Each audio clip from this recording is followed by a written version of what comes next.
Stuff. Oh. You can introduce her first. Yeah, I'm so sorry.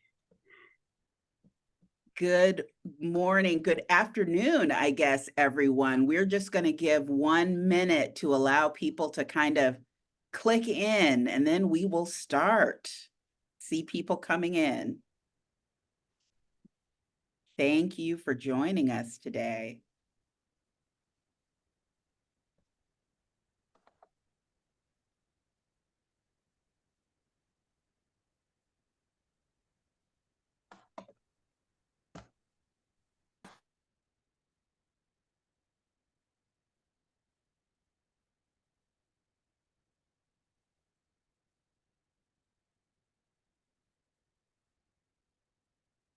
Again, we're offering just 1 moment for everyone to join, and then we'll get started. Thank you, everyone.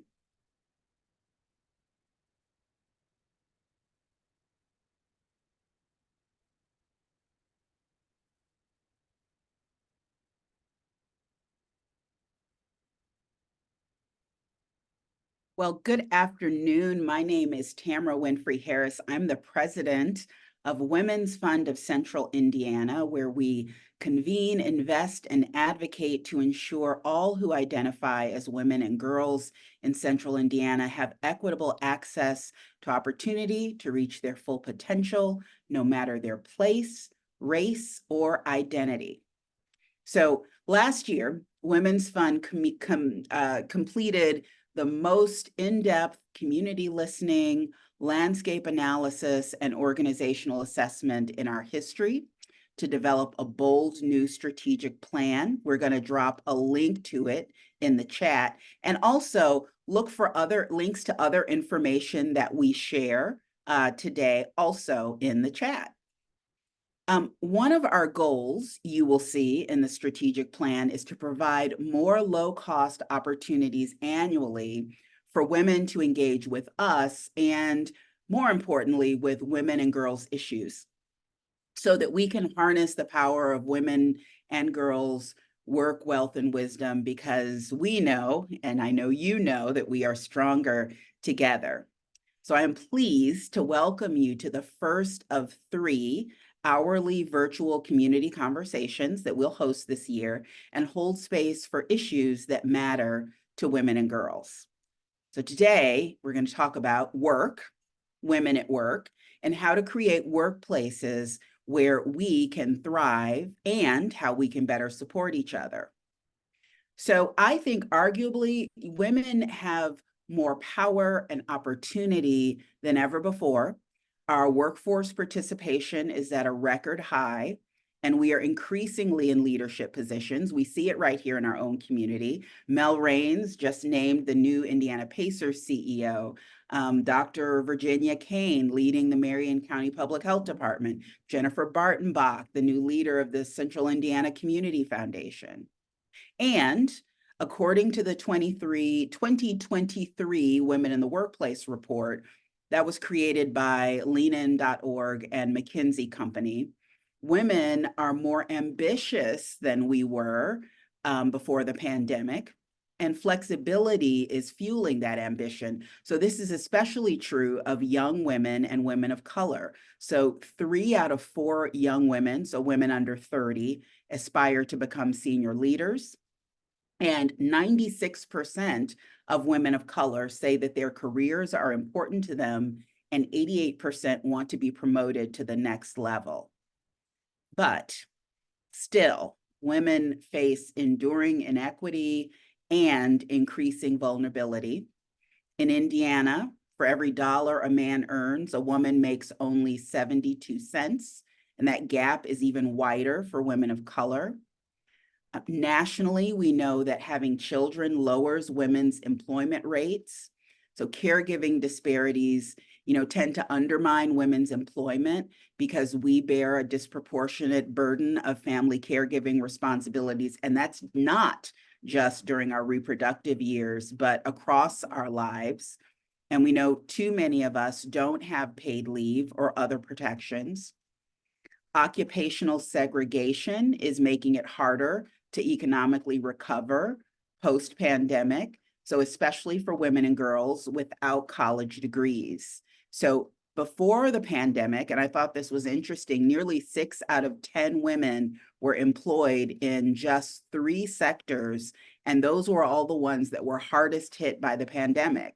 So education and health, leisure and hospitality, and retail and wholesale trade. And despite gains at the top, we hear again in the Women in the Workplace report, women remain underrepresented at all levels. So women represent about 1 in 4 C-suite leaders. Keep in mind, we're more than 50% of the population. Women of color, just 1 in 16. The broken rung is the greatest obstacle women face on the path to senior leadership. For every 100 men promoted from entry level to manager, 87 women are promoted. And as a result of that broken rung, women fall behind and can never catch up with men. And then for women of color, that gap is trending in the wrong direction. Also, we know that microaggressions have a large and lasting impact on women, not a micro impact. So Asian women are 7 times more likely than white women and men to be mistaken for someone of the same race and ethnicity. Black women are 3 times more likely than white women and men to have to code switch. LGBTQ women are 5 times more likely to hide aspects of their personal lives and more than 2.5 times more likely to worry about appearing professional than women and men overall. Women with disabilities are far more likely to feel like they have to perform perfectly. And so women who experience these microaggressions struggle feeling psychologically safe. They tend to self-shield by not speaking up and by code switching and hiding important parts of themselves. And as a result of that stress, those women are 4 times more likely to get burned out. And lastly, a recent study by the Washington Area Women's Foundation revealed a crisis in the state of Black women nonprofit leadership. They said, "We have observed a disconcerting pattern where Black women leaders are vacating their roles, with some leaving the nonprofit sector altogether, citing hostility toward their leadership, strain on their health and well-being, unfair job expectations, and limited opportunities for career progression." So, how do we fix all that? We have some very smart panelists here with us this afternoon to talk about it. First, Joy Mason is a dynamic speaker, coach, trainer, and is a certified 6 Sigma Black belt with over 30 years of experience in quality, project management, change management, and leadership. Through Optimus Business Solutions and the 6 Sigma Racial Equity Institute, of which I am a graduate, Joy has been referred to as a game changer. Through her expert coaching and training, she provides innovative solutions to transform organizations. Through her recovery from a brain tumor, she inspires others to stay hopeful and faithful. Welcome, Joy. Cassie Beer is the director of the Women's Fund of Greater Fort Wayne, focusing on research, education, and advocacy to support economic security and personal safety for women and girls. She sits on the board for Accessible Festivals, the College of Liberal Arts Advisory Council for Purdue Fort Wayne University, and the marketing committee for Fort Wayne Children's Choir. Cassie was a 2023 Fort Wayne Magazine People of the Year recipient and Champions of Change finalist. Welcome, Cassie. Lacy Wooden is Vice President of People, Culture, and Brand for the CICF Philanthropic Collaborative. In her role, she leads the development and execution of talent and culture management programs, ensuring employee retention and enrichment. With a results-oriented approach and extensive expertise in strategic HR management, she drives organizational change and fosters inclusive work environments. She upholds integrity and ethical practices to create a workplace where every employee feels valued, respected, and supported. Welcome, Lacy. Carolene Mays has a successful and diverse career background in corporate and small business, elected office, government agency leadership, utility regulation, television, and cybersecurity policy. With her vast knowledge and experience, she serves on several corporate boards of directors and founded 2 enterprises, Inspiring Leadership LLC and Black Leadership and Legacies, Inc. She founded and hosted Community Link on Wish TV, and she partners with Women's Fund to lead our Executive Women of Color Leadership Program. Welcome, Caroline. And lastly, I am so lucky to talk to all of these ladies today. Maureen Mitchell is Meijer Retail's Regional Vice President for the Indiana-Kentucky region. She leads and influences leaders and team members to take care of each other and Meijer customers. She strives to teach, train, and develop her team to reach their goals personally and professionally. Welcome, Maureen. All right, so I want to get a little personal. You heard all of those lists of challenges that women often face in their careers. So as you were listening to that,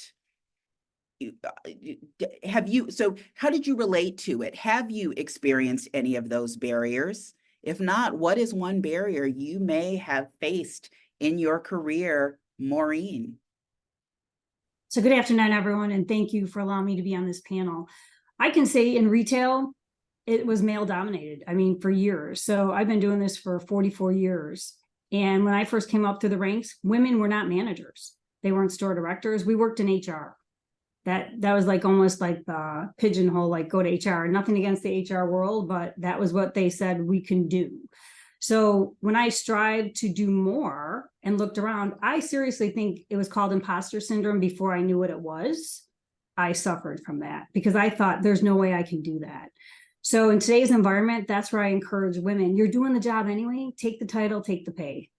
There are so many opportunities for us now. And retail is not glamorous. To be honest with you, it's just not a glamorous environment, but we do a lot for a lot of people.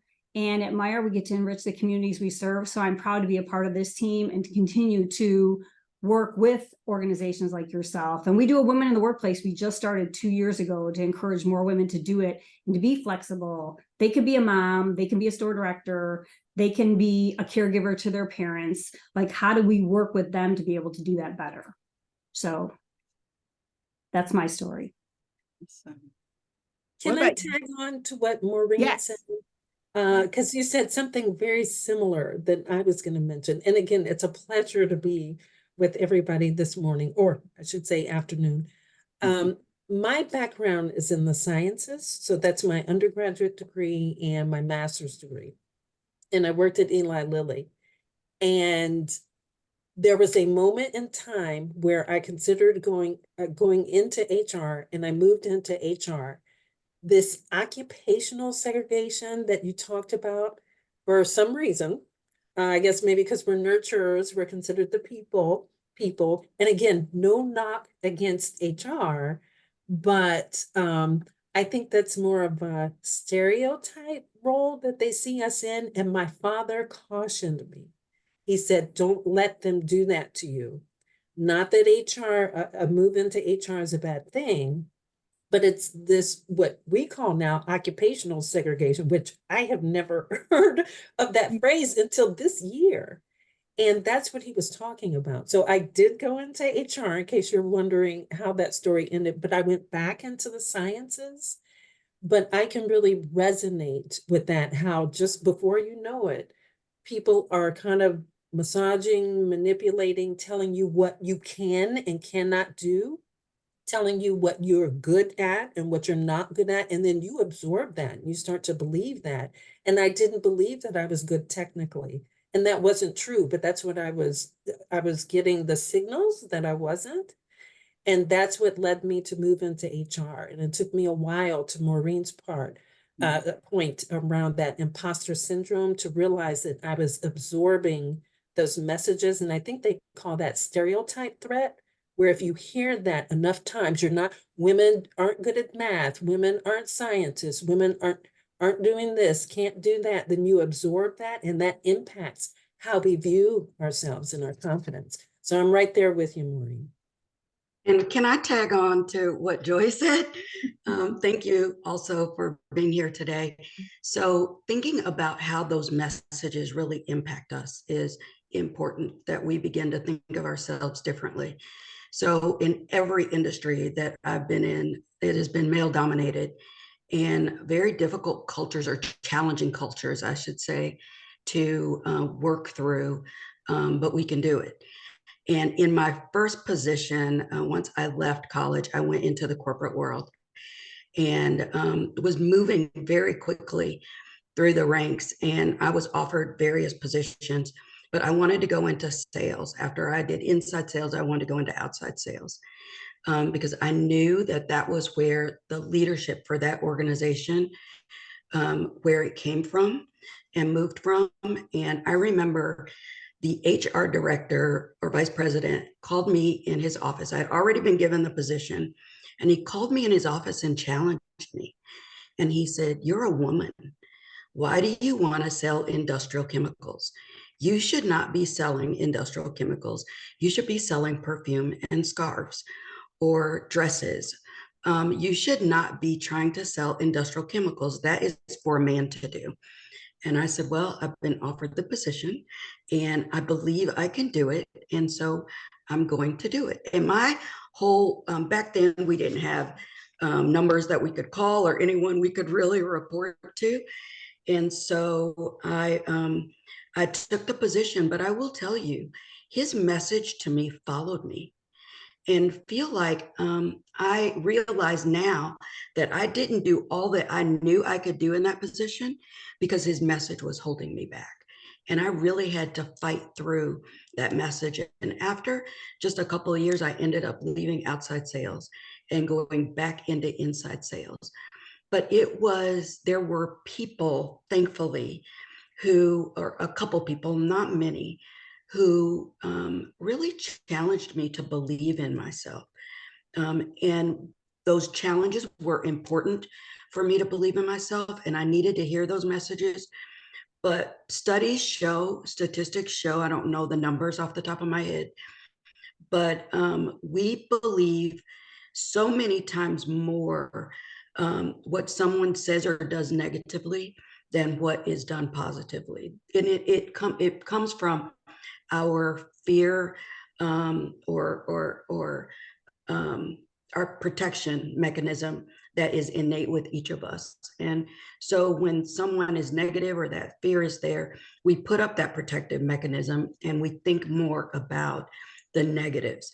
And it's unfortunate, but we have to keep encouraging one another and hearing those positives so that we can reduce those negative thoughts that stay with us for so long. Cassie, Lacy. And I would just like to share, as one that did land in HR, I will say, I think my path is a little bit differently. Wasn't quite sure. When I was in high school, I always said I would go through to be a nurse. I saw a lot of my aunties were nurse.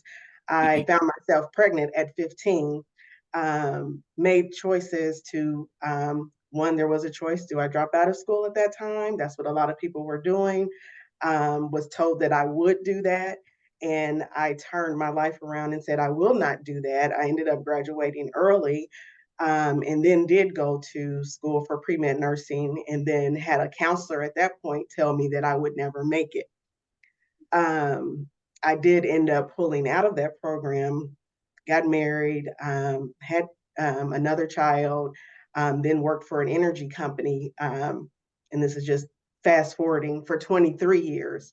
And during that time, made a lot of lateral moves and some upward movement. And what I was finding is that young girls who reminded me of myself were dimming their lights too much. And so what I found myself doing is being an in-house coach or mentee to them, to tell them, do not dim your light.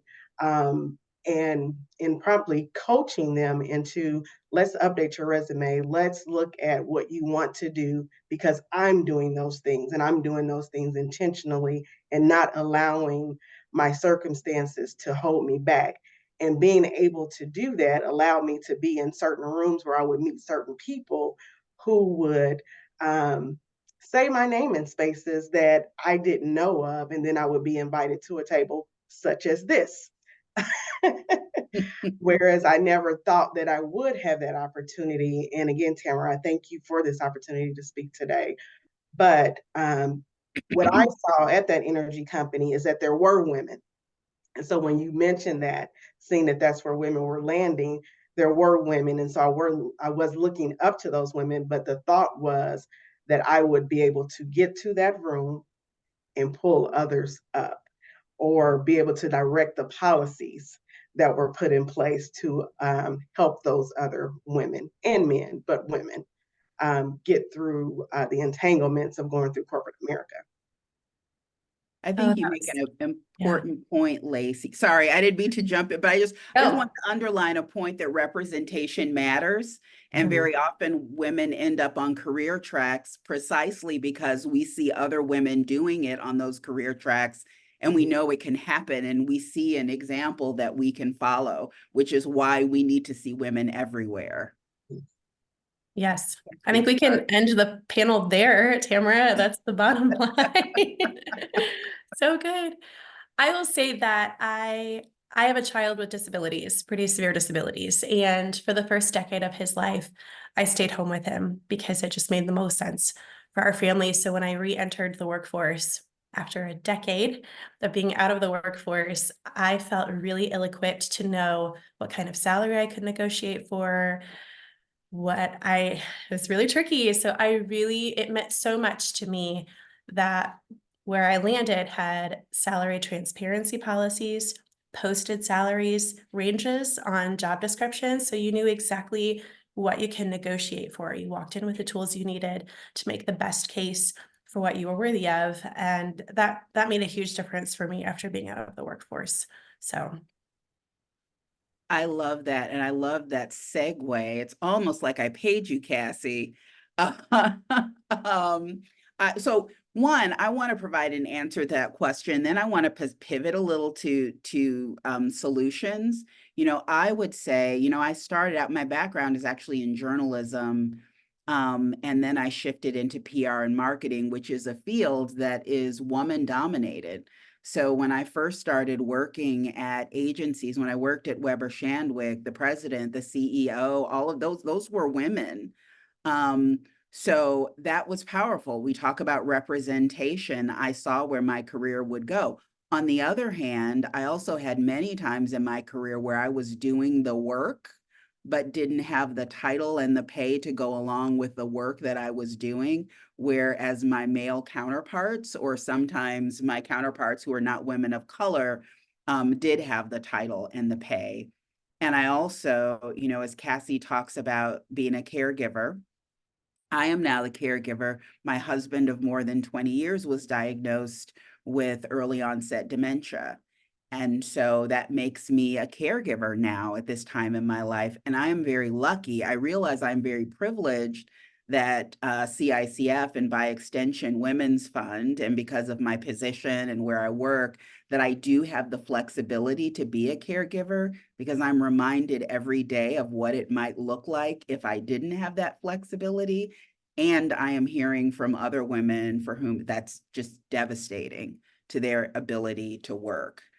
So I want to pivot a little, and maybe I want to start with Cassie, because, we're going to talk a lot about how we can support each other and all of those things. But I think it's important to talk about, we also need to be working towards policies and practices that change things systemically for women. And Cassie, the Women's Fund of Fort Wayne, did an amazing report that I would love to see repeated for our community about women in the workplace. Would you share a little bit about this, and also highlight what are the levers that you found are important for good workplaces for women?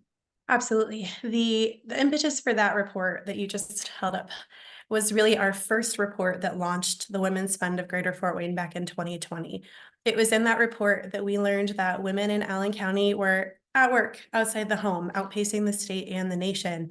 But unfortunately, we learned that about a quarter of those women didn't have access to any type of paid time off, that women were earning on average $16,000 less than their male counterparts, even with similar education, similar experience. And we saw that the average full-time salary for a single working mother was about $23,000. So we knew that women's economic security in our community was not secure. So what we decided to do is really focus on large employers in our area who have decision-making power in our community and have a lot of entry-level low-wage positions, because that's the vast majority of what women in our community hold, especially women of color. So we began working with those employers to evaluate their benefits and policies specifically for entry-level positions. So I believe you linked that report in there. I hope everyone, if you're interested, will take a look, because we asked about benefits and policies that are specifically around supporting women as caregivers and support the attraction and retention and promotion of women. So what we found was a lot of times employers would mark on a survey that they offer things like flex time policy, but with an asterisk of, well, only for some positions or on a case-by-case basis. So one of the things we've been working with some local employers has been making that a firm policy, so everyone is clear, and removing some of the room for bias. And one of the other really instrumental and impactful policies that we've been advocating for has been the removal of probationary periods to access benefits. What we saw, especially when we worked with one local financial institution, they had a turnover rate of their entry-level positions of like 18% every quarter. Pretty high.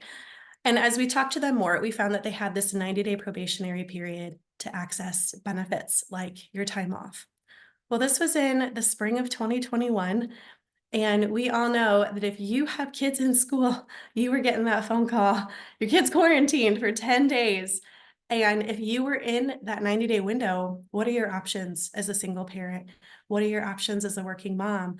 And so we worked with that employer to remove that 90-day probationary period, and they saw their turnover rate drop down to 8% in the very next quarter. So it's some of those things of taking a look at your turnover and retention rate. Unfortunately, a lot of times you have to put it in dollars and cents of why a policy will be really impactful, not just because it supports women, but because it boosts your bottom line. And we're trying to take advantage of that as much as we can. Thank you so much. And I would say that my next question for all of you is, what has someone done, or is there a policy that you found has helped you profoundly in your career? And I just spoke to the fact that I am very grateful that CICF is flexible, has flexible time, and I have healthcare and all of those wonderful things. Thanks, Lacy. In my life as a caregiver. I would also say one other thing, and I'm not just kissing up to CICF, Lacy, I just want you to know, is that very often men, we have learned, we just talked about this at our last Executive Women of Color Leadership Program, women are promoted and given opportunities based on their potential, whereas women are given opportunities based on what they have done. Meaning that people will look at a man and say, well, he's got the potential to be this, whereas women don't get that. And I would say that has not been the case in my career at CICF. Brian Payne, our former CEO, was very good at identifying potential in women as well as men, and rewarding that and giving you an opportunity to do a variety of things. And without that, I wouldn't be in this position. So those are two things that have been helpful to me, both the flexibility around pay and healthcare, as well as people willing to reward my potential. What about you, Carolene? Thank you. We were just talking about that yesterday, about the potential versus the proven success or attributes. And I will have to say that it's typically been, I just wanted to add on to this, it's typically been for me, men who have supported me and really moved me forward or helped me move forward, which is really interesting to me, that we as women don't support one another enough. I wanted to get that in there. We do the same thing and look at women, not us on this panel, but look at women so often based on potential, or not, or just look at men based on their potential and women based on proven successes. And so I wanted to lift up one of the boards that I'm on, One America. I want to go back to some of the things that Casey was saying.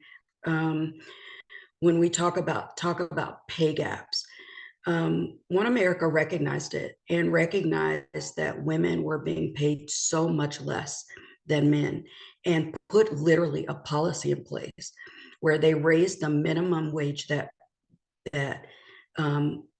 anyone in the organization could make. There were women that were making around $24,000 a year, and they literally raised the minimum up to $32,000 just in one fell swoop, and were then went into a position where everyone was given, who was at that lower level, was moved forward, and it was typically women, were moved forward at a faster rate, higher percentages of raises. And I just thought that was such an important and impactful policy that they put in place. I also realized when I was in the Indiana House of Representatives, I was thinking about this and how long there's been a discussion about passing legislation for a living wage here in Indiana. And I left the legislature over 10 years ago, and that discussion is still happening. We still don't have that living wage. And when you think about in that political world, it is male dominated by such a high percentage, about 75% are men who are making more money and don't see the necessity for this living wage because it is typically impacting women. And so we have to put those policies in place that are inclusive and put practices in place that benefit all employees, especially benefit women, to reduce that pay gap and reduce the biases that are happening in the workplace. And can I add to that? So I agree with you, the pay gaps, but even in our environment, so we talk about small steps for big gains, because at one time throughout Meijer, everybody would individually be making decisions about pay. Well, then you'd have certain regions with different pay gap, people making different money. And then when you pulled it all together, now it's one centralized group that does all of the pay across the network, so that there is no big disparities. And we call them hot sheets, but we just went through and raised the pay for some of our female leaders because it was not equitable to where some of the males were, regardless of their tenure. We talk about the potential versus, what they've done. So now we don't talk about tenure as much. We talk about, what do you do to add value? How do you show up for work? What more could you add? So that there's more of a level playing field. And are we there completely? No. But the small steps for the big gains to continue that momentum is so important today when we want more female leaders. We want them to be able to have a family. We want them to be able to take care of people, but still be able to do the job. So many of them did the job anyway. Again, they just didn't have the title and the pay. So how do we help them understand? And we also have an Investing in You program at Meijer that has, adoption support, IVF support, caregiving support. So there's different areas of the business that if for me, paternity or maternity leave is not important, but for half of the people that work for me, it is. So how do we continue to advocate for more? And they involve the team members so that they can say, hey, here's what's going on. I mean, we even have something for your pets. Some of the pets are their family. So how do we help them support that? So we've come a long way. I've been here for 15 years. And when we first started, we never even talked about it. It was always like a big secret. Nobody should know what anybody else makes. Keep it all confidential. You should know. Now, if you talk about it, people want to come work for us because there's an advantage to coming to work for us.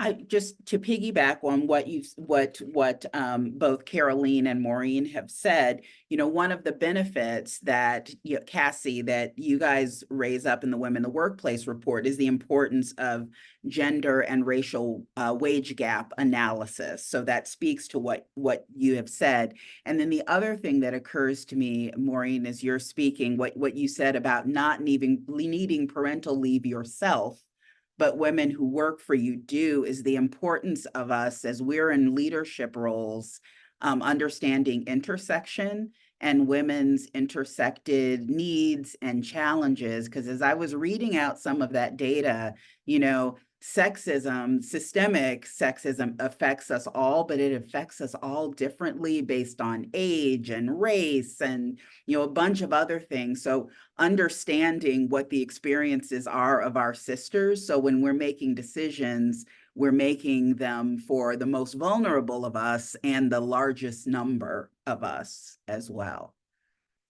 Lacy, what about you? Yes, I was going to speak to that as well. When I came to CICF, we were in the middle of doing a salary audit, making sure that there weren't pay gaps. And where we found that there were, then we made them right. And I think prior to that as well, there were some identified, and CICF spent a great deal bringing folks up to par in that area for equity pay. And then also with our policies, some of our women, I wasn't at a place where I was still having children, but I had a woman in our company who couldn't have children, but she definitely was looking into surrogacy. And our policies would allow her to be off work, but without pay. She didn't fall into the line of being on short-term disability because she would not have had the child herself. And so we changed our policy to be able to provide pay during that time that she was out as well. And so, being able to look at those things, like you said, Maureen, it may not be something that I'm experiencing, but looking at things that others would. And then also, we didn't have a wellness room. And so something that to me seemed, that was the normal thing to do. We made sure in both of our facilities that we have now, they have, wellness room with a refrigerator, with a nice chair and all the things that a mother would need. And because of our flexibility, our staff doesn't have to worry about if there is, a sick child or I need to go and pump milk. I have a safe place to do that. Can we one, I would like to tell our audience is that if you have questions for the panelists, please drop them in the Q&A or the chat. And I wanted to, Joy, I wanted to particularly ask you, because one of your programs specifically trains Black women in a space where we would not otherwise have an opportunity to get that training. And sometimes those not being able to access that kind of training creates a gap in our being able to get promoted and get certain positions. Can you tell me a little bit about the Six Sigma racial equity? Okay, thank you, Tamara. I have a nonprofit organization that I founded called the Six Sigma Racial Equity Institute. And as Tamara mentioned, the Greenbelt program, so there are different levels of Six Sigma. Green, we go by colors, kind of like karate. So we have white, yellow, green, black. But for the Greenbelt program, it is specifically for Black women. And I will be very clear that I'm unapologetic about that. And if, race bothers someone, you can just focus on the data in terms of who are those who are most impacted by lack of transparency of policies or lack of flexibility. Oftentimes, yes, it's women, but women of color get it even worse, right? Like you get the cold, we get the flu. So really it's data driven when you look at the pay gap and other inequities. And with this Six Sigma program, for those of you who are not familiar with it, in the corporate environment, it is reserved for those who they deem to be on the management track. So oftentimes that is subjective. And for Six Sigma, I had Purdue tell me, because I got my black belt Six Sigma certification from Purdue, that The majority of their classes, 95% of their classes are male, and they are white. And so with this methodology, it's not only upskilling women, strategic thinking, critical thinking, data analysis, and you need that across the board, really, no matter what I think field that you're in. You don't have to be just in the sciences. But that's the language that some of the men or higher up speak. They're speaking a different language that we need to know what that language is. And so Six Sigma was some of that language that we didn't have access to. So I am committed to taking something that really wasn't designed for us. It wasn't intended for us to have access to it. And those who are hand selected to go through it, it's typically not us, women or women of color. And so I'm taking what I learned, and I had to push and advocate to get my Six Sigma Black Belt certification, but I'm taking that now and putting it into the hands of women, specifically Black women. And it not only upskills women, but also there's data that says people who get this training make about $10,000 more in a job than someone who's in the same role and they don't have the Six Sigma training. So it's upskilling, it puts you in a better position to get more pay. And actually we've added, since you left, Tamara, since you graduated, we added a professional development workshop called salary negotiation.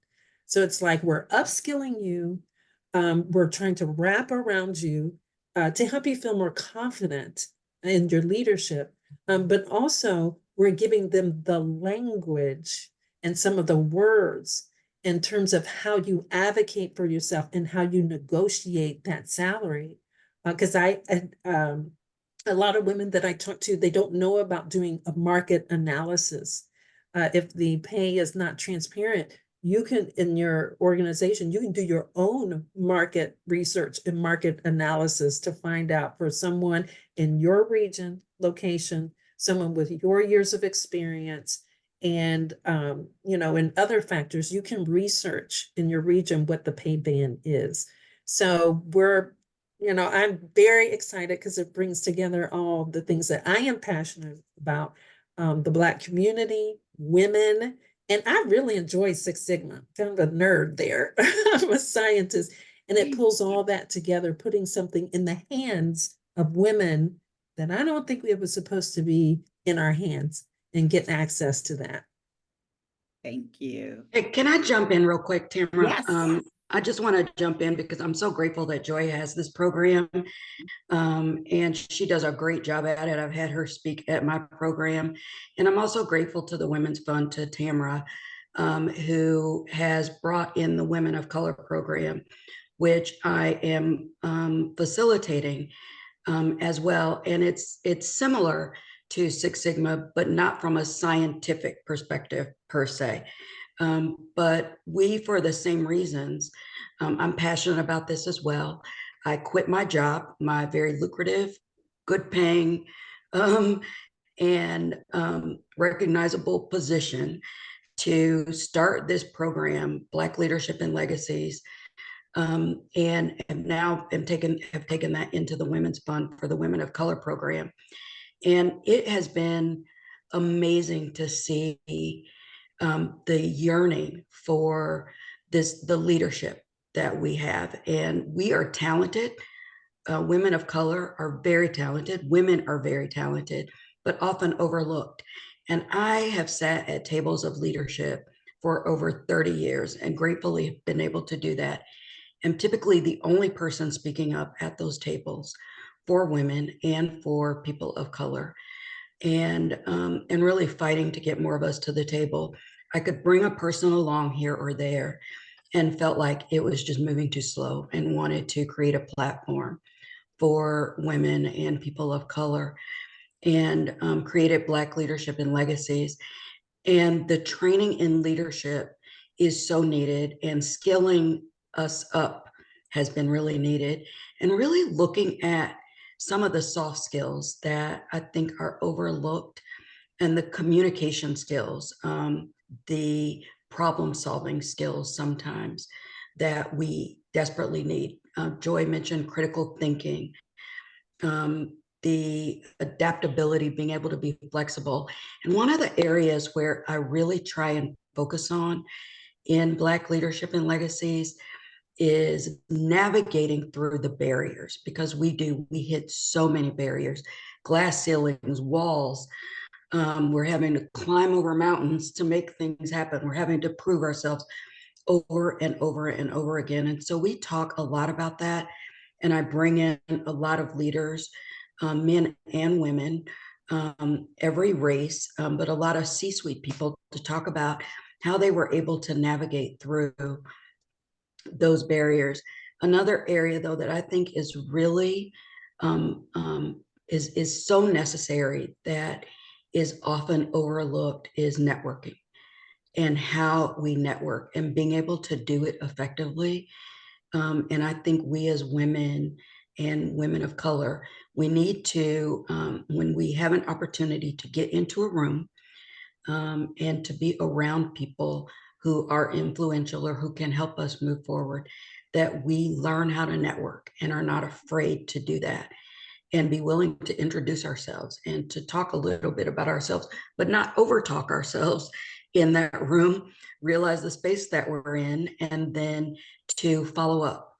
And I just don't think we do it enough. And I will tell you that when I do that session on networking for the cohorts, it has been the most uncomfortable session for the women in the room. And they're all leaders in their own right, but it has been the most uncomfortable session for them. And so we need to break that down and to learn how to be in those rooms and network effectively, because it is typically about who you know. I will talk about often that I believe that my trajectory came because of the people that I knew, and a lot of that came from community service and working with other leaders in the community, but and being able to network with them. And so I think those soft skills, including networking, are so, so important. That's how you know you have a great panel, when you don't have to ask the questions, they just roll right into them. So thank you, Caroline. My question for the rest of the panel, so we've heard two things. My question was going to be, final question, what is one thing people in the audience can commit to doing today that will improve women's experiences in the workplace? And, you know, Joy just talked about the importance of training and making training available to women who wouldn't otherwise get that training. You know, Caroline has talked about networking. Cassie, what's one thing people in the audience can commit to? Oh, wow. Just one. That's great. Or five, or all the things, right? I will say the first one that comes to mind is really mentorship, both looking down the rung and seeing who's behind us that we can help pull up, and who's above us that can help us strengthen our journey as well. That's one of the strongest programs we've seen in our community, where there are women in leadership and women of color of leadership. The common denominator is very often robust mentorship programs within the organization. So I would say that's a really big one we've seen an impact here in our community, is championing that. If it has to be informal or formal, mentorship really makes a big difference for representation. Lacy. Okay, thanks, Cassie. sorry. I'm going to add something, and it may sound kind of counterintuitive, but be careful about over prioritizing competence. I know that probably sounds kind of crazy, but I have read, and Caroline knows I've held up this book before, right here. And this book, and it's an imposter syndrome type book, was life-changing. And it really talked about how I grew up, and a lot of women, it's competence, competence, competence. You have to be competent. And let's be honest, we look around and we see a lot of these men. And again, I'm married to a man, so you know it's not throwing shade to men, but a lot of them did not prioritize competence like we did. And they are just as fine in their high level positions. They're talking, may not know what they're talking about. And so reading that book really helped me realize I over prioritized it. Not saying that it's important, but I would that would be my word then to all the women is there are other things like organizational agility, political savvy, networking, listening to the language that the people in power are using. I am really big on that. Listen. And it's not that you're assimilating, it's that if you were in a foreign country, you would try to pick up some phrases and understand the language in order to navigate.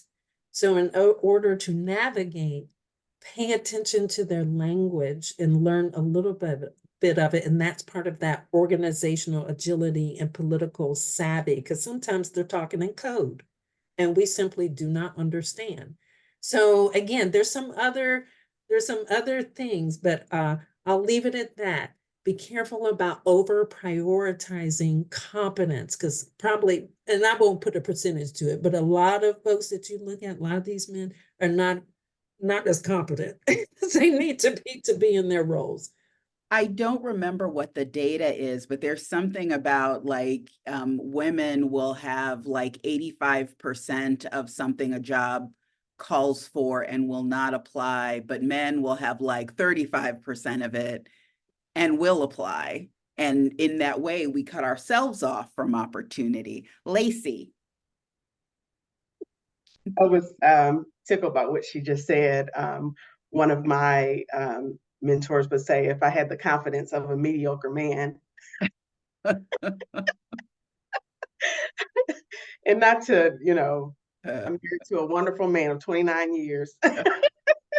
But a lot of times we will pull back, whereas what you were just saying, look at a job description and say, oh, I don't have this, or I'm not good enough, or, those types of things, which is important. And when we write job descriptions, to change some language as well, so that they do reach those that we are looking to reach.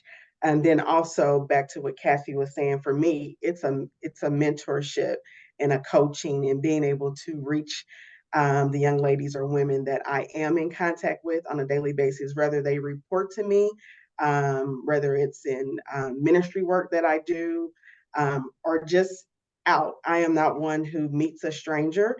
And so that kind of comes naturally to me to build those relationships. And I would say that is probably one of the easier things that we could do today or share with the audience today is if there is someone that you're in arm's reach with, even if it's your niece, reach out to them and have those conversations and see what it is that their goals are, their dreams are, and how you can connect them to a network like Options, which was my connection point, that brings you around other women doing great things where they may not have someone to look up to that's doing those things. Bring them in the room. Maureen. So I talk a lot about networking as well, but I also talk about a circle of trust. So you have a circle of trust that is not networking. So you have your circle of trust, but also to align yourself with somebody that thinks differently than you. Because it's real easy to be around everybody that thinks the same as you. It makes it real comfortable. So be a little uncomfortable and find some folks that think differently, other females that are on a different path or in a different role, but that think differently, that will challenge you to be a little bit more uncomfortable. Because it's real easy to hang around with people that all think the same, but you really don't grow. But that circle of trust is so important. I have a circle of trust people I could pick up the phone and just vent, or, if I'm having a bad day. And then I also have the network that I need to be able to do my job. Hey, just real quick, I'm sorry, 1 minute, one minute. So we talked about mentorship. I just want to add this. Mentorship is so important, but studies show that we're over-mentored and under-sponsored. And so I would say go one step further and sponsor other women, offer support, drop their names. If you are offered a position and can't take it, or on a board and can't do it, lift up other women and really start to sponsor them. And the last thing I want to say, I always tell women now, stop apologizing for your success.